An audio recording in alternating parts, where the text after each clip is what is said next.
So good afternoon, friends. And on behalf of the Continuing Quaker Education Committee, let me welcome you to another season of talking about all things Quaker. This year, our program will focus on Friends' Peace Testimony.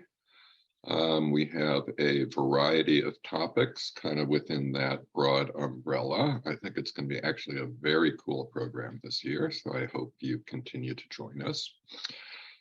Today, I'm going to give kind of a little introduction and historical background to what we're talking about.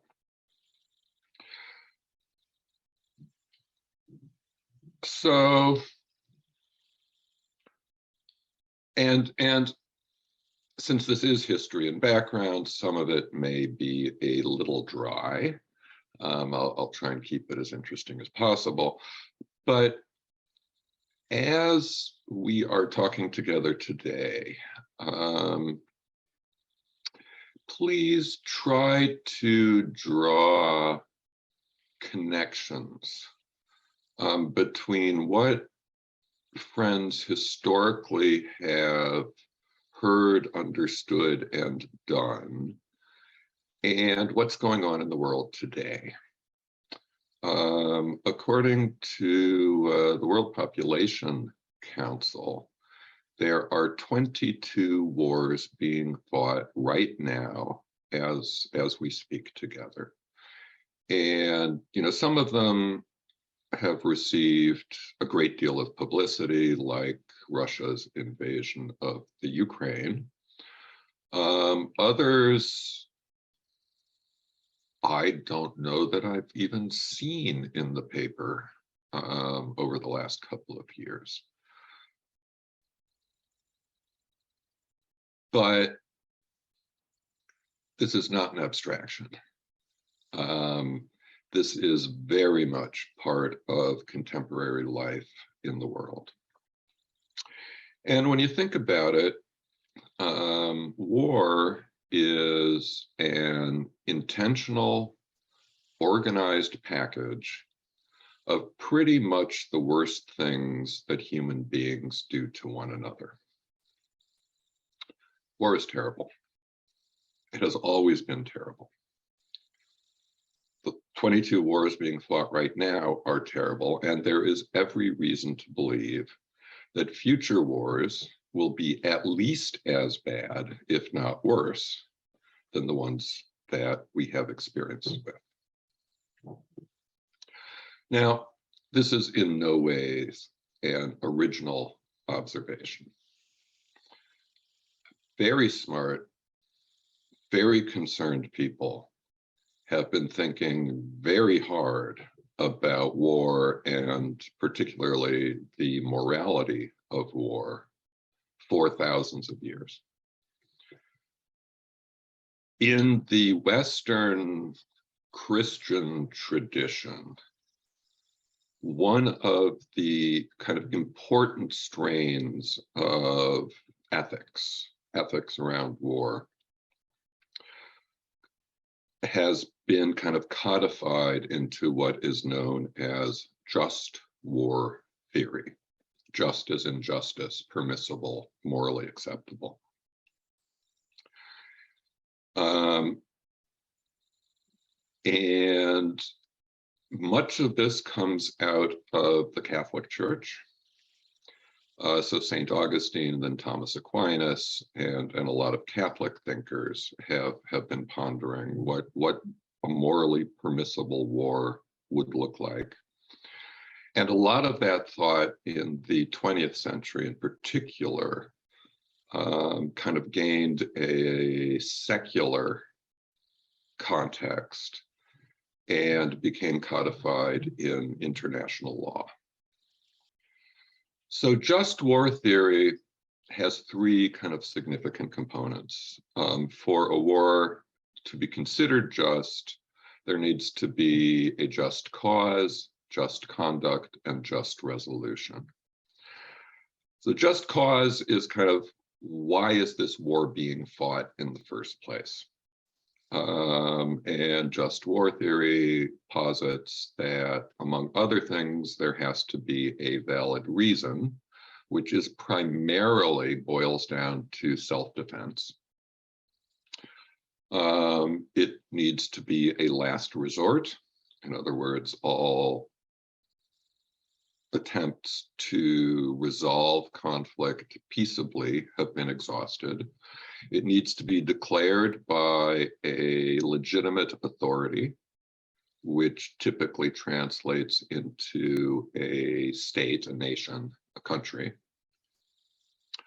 It needs to have a reasonable chance of success, and it needs to use means that are proportional to the offense that caused the war. In other words, if there's a little border skirmish, you're not supposed to nuke the enemy's capital. That would be out of proportion.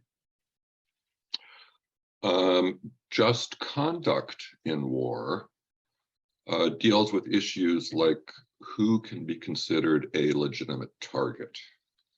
And specifically, there's a whole lot about not targeting civilians. There's the question of proportionality.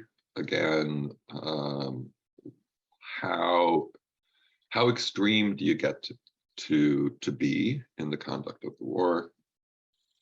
And something that has come up, I mean, historically fairly recently, is kind of who is responsible for the violence. And so the whole idea of war crimes is a relatively new concept in all of this, that individual soldiers are in fact responsible for their conduct. You don't get to say, I was just following orders.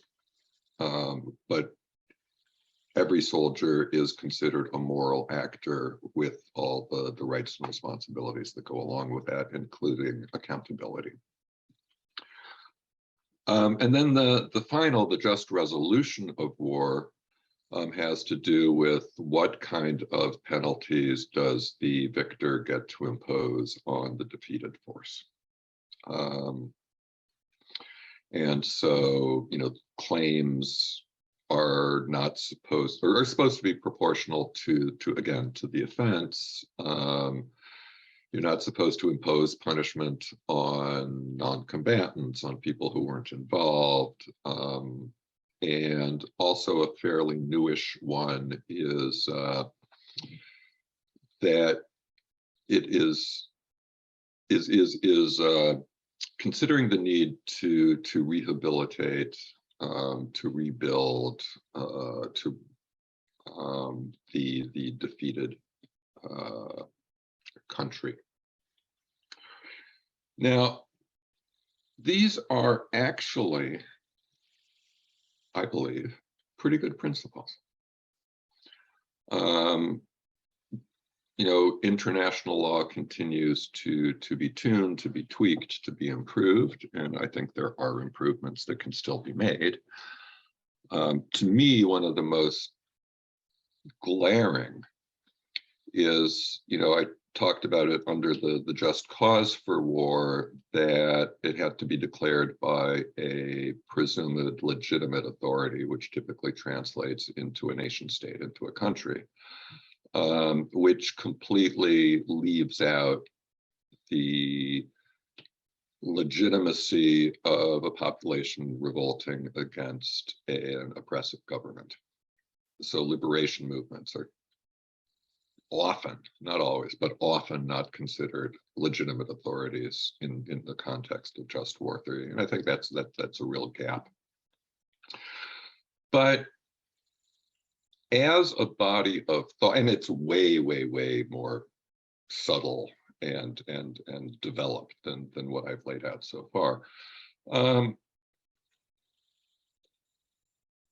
But with the caveat that their improvements can be made, I'm really hard pressed to come up with a coherent theory of the morality of war that's a whole lot better than just war theory, if you accept two basic principles.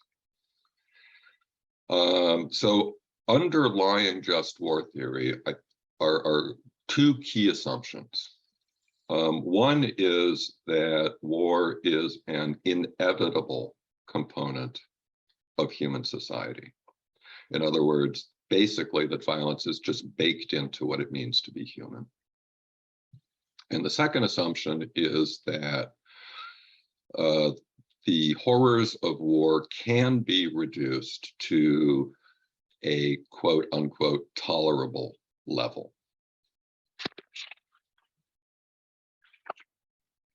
So, given all of this,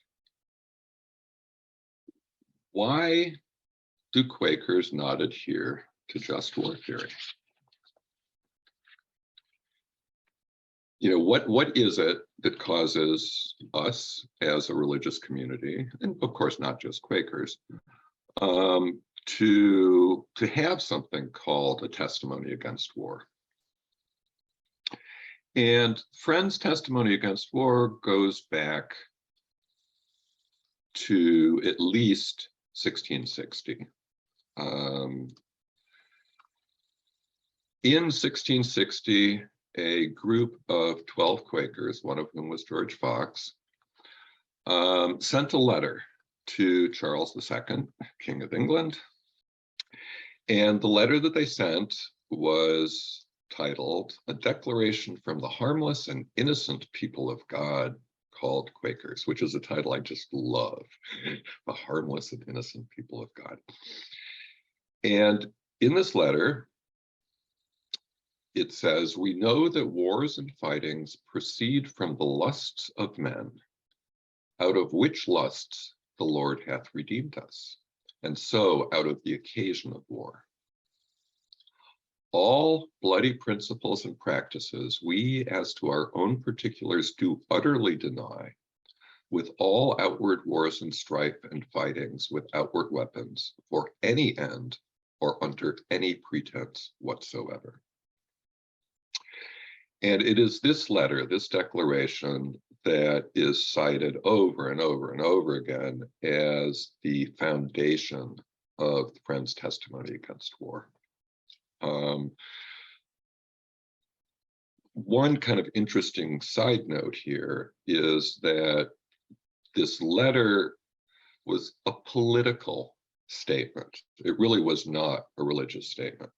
It came out of a very specific historical context, and what the 12 friends who signed this letter were trying to do was to stop Charles II from persecuting Quakers by saying, "We're not going to revolt against you. You don't have to worry about us. We're good citizens."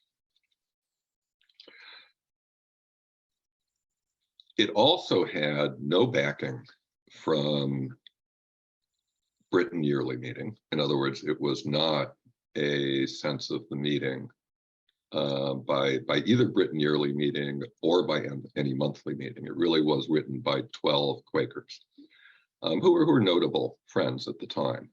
But they did not claim really to be representing any group in the sense of Friends' business process.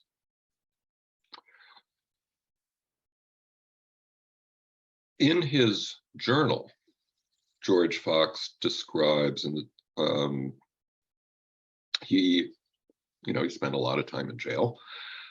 He was in jail one day, and recruiters from the Puritan army came by to visit him, and they offered him a commission in the Puritan army, and that was a get out of jail free card, literally. They would release him from prison. He would be made an officer in the Puritan army, and he rejected the offer, saying that "I seek to live in that life and power which taketh away the occasion for all war."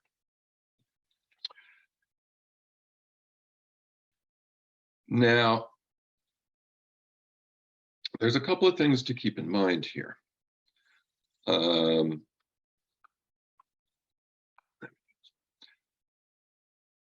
The first is that, kind of following scripture, the occasion for war is seen as the lusts of men and women, where in this context, lust mainly means greed and acquisitiveness, but also fear, anger, hatred, etc.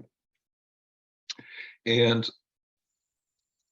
the first time I read this, I was really struck by the word outward wars and strife, because Friends had something that they called the Lamb's War. Lamb as in baby sheep. And the Lamb's War was an internal spiritual struggle.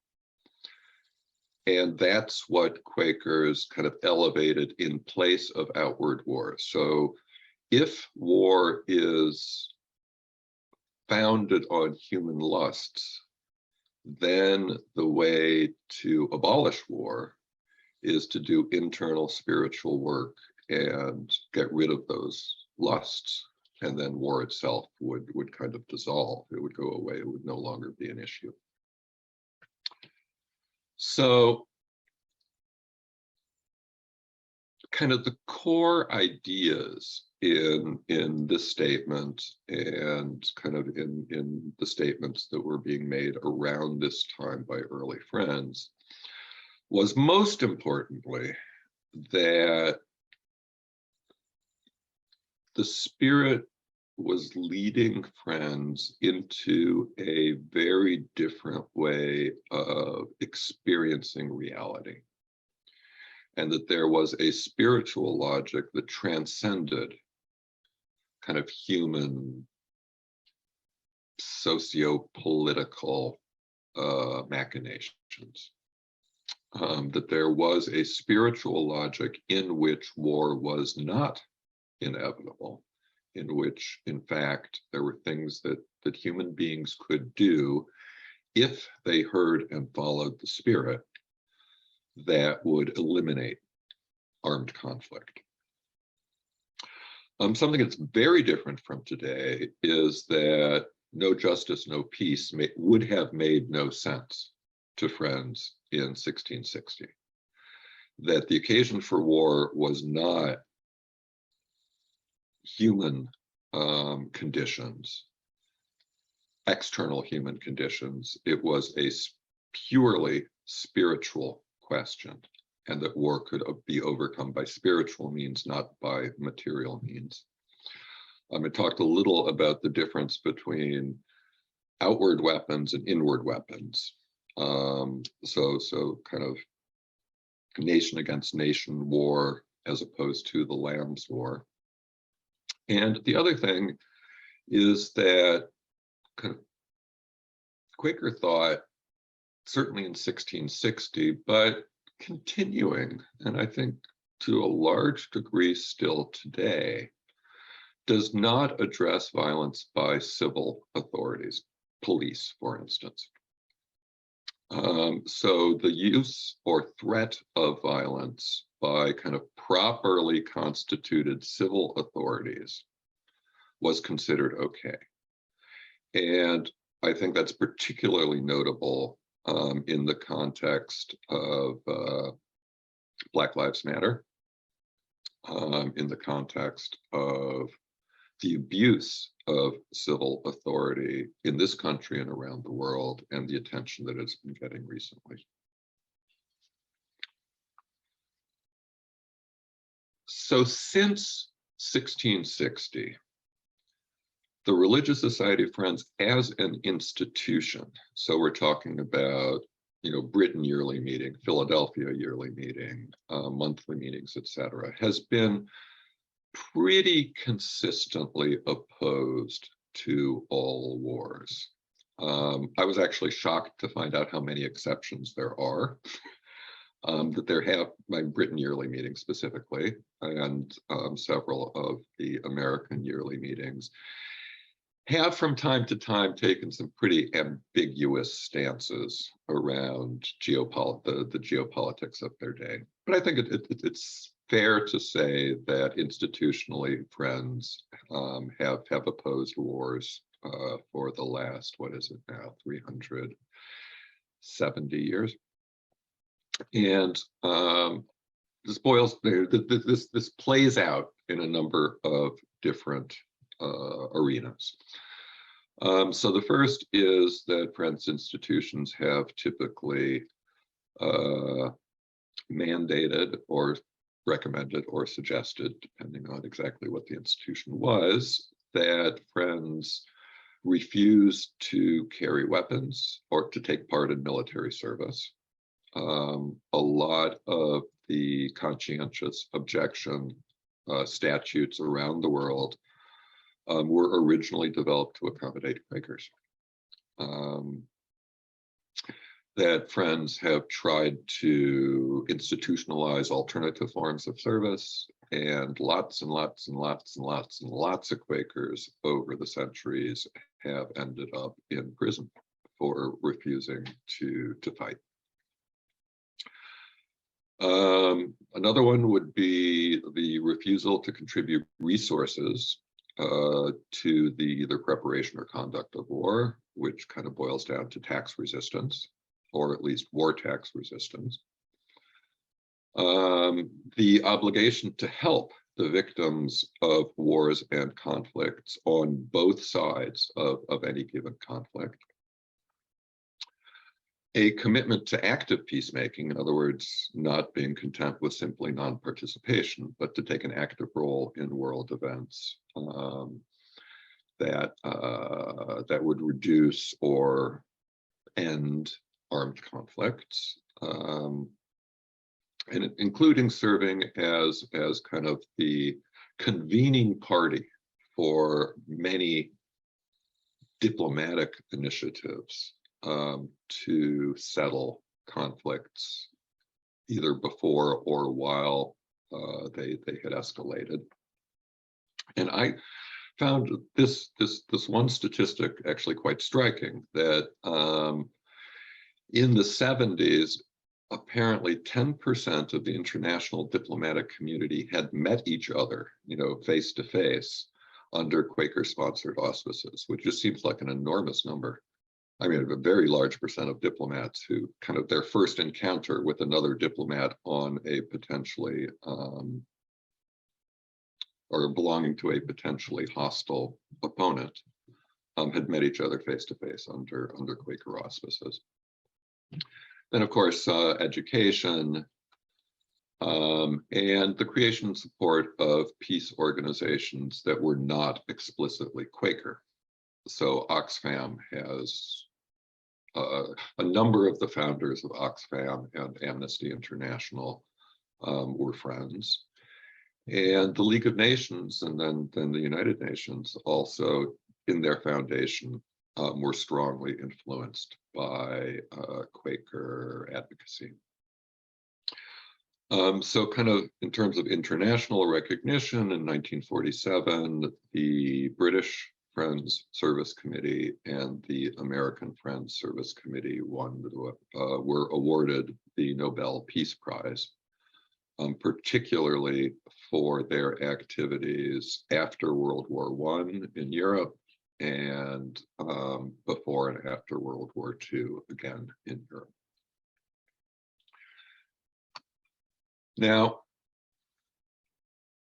there has always been a difference between what official bodies proclaimed and how individuals heard the spirit, understood the spirit, and acted on the spirit.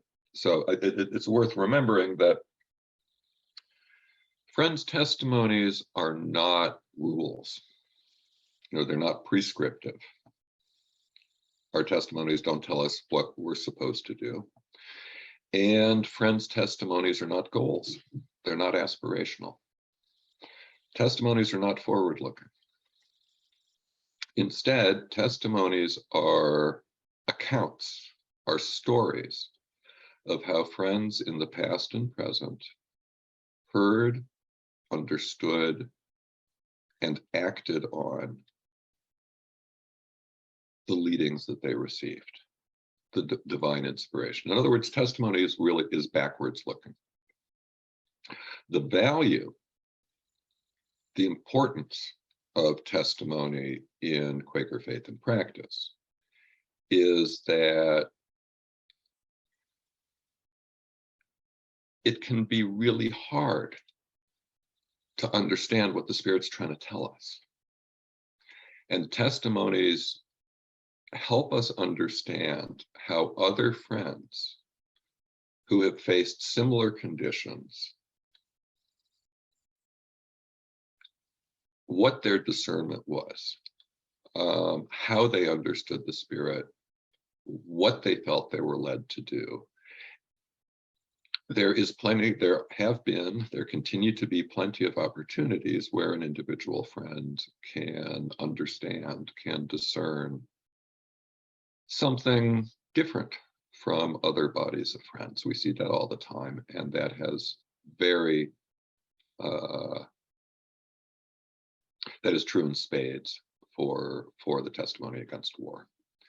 And one of the quotes that I came across when I was doing some research, which I really like, is that Friends' testimony against war is one of the fruits of our faith, not one of its articles. In particular, the testimony against war has been very challenging over the centuries for individual friends. From the very beginning, from the 1650s and 1660s through today, there have been lots of opportunities for friends to question kind of the institutional declarations that friends' bodies have made.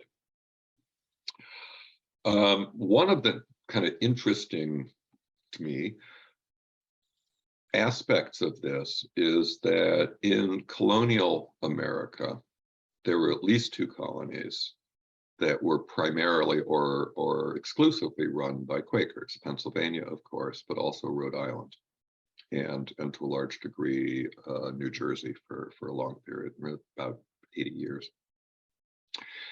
And those colonies faced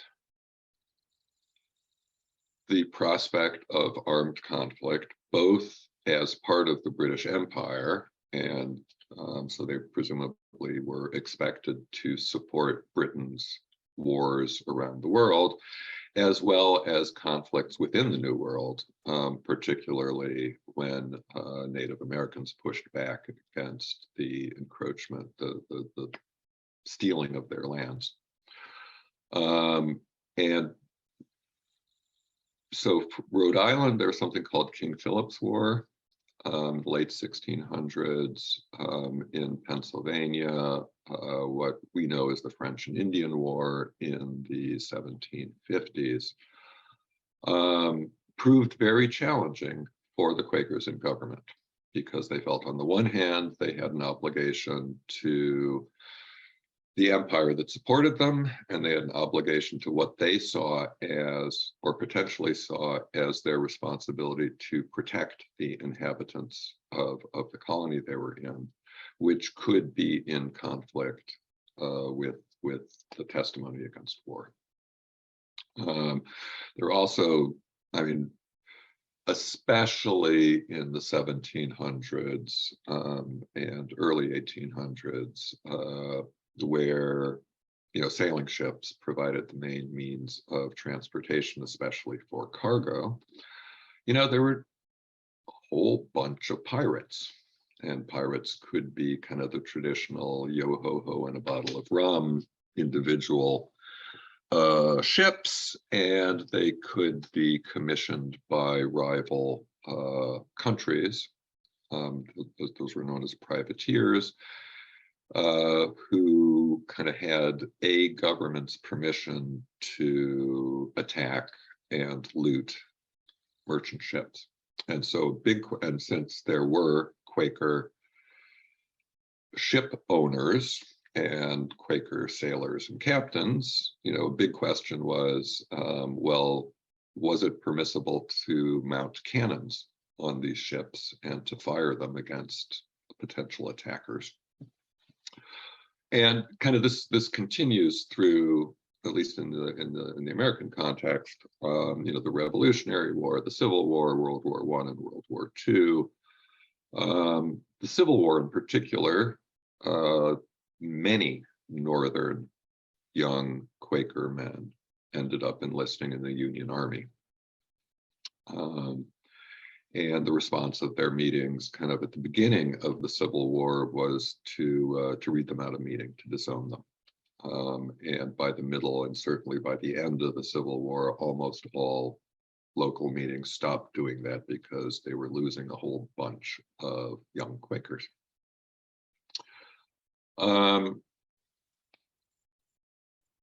Paying war taxes, again, is kind of a strain that's gone through the entire history of the Religious Society of Friends.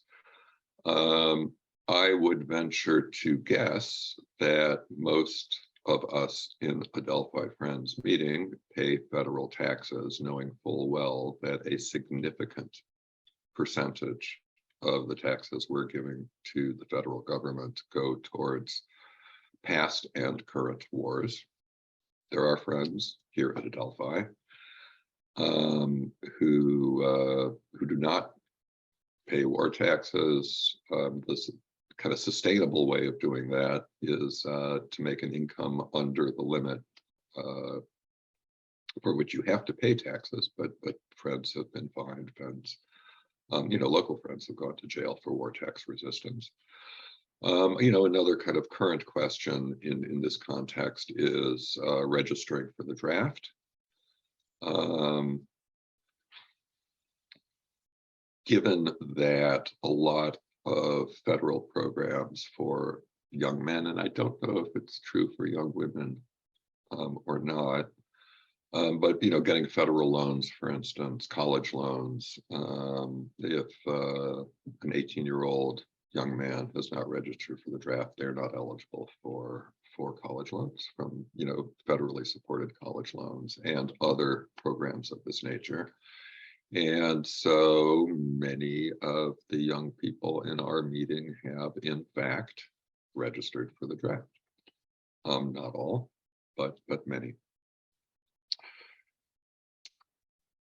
I mean, I am always a little nervous in trying to characterize Quaker thought because there is no generally agreed upon, universally accepted single school of discernment within the Religious Society of Friends. It's one of the reasons that I love being a Quaker. But if I had to try and summarize contemporary Friends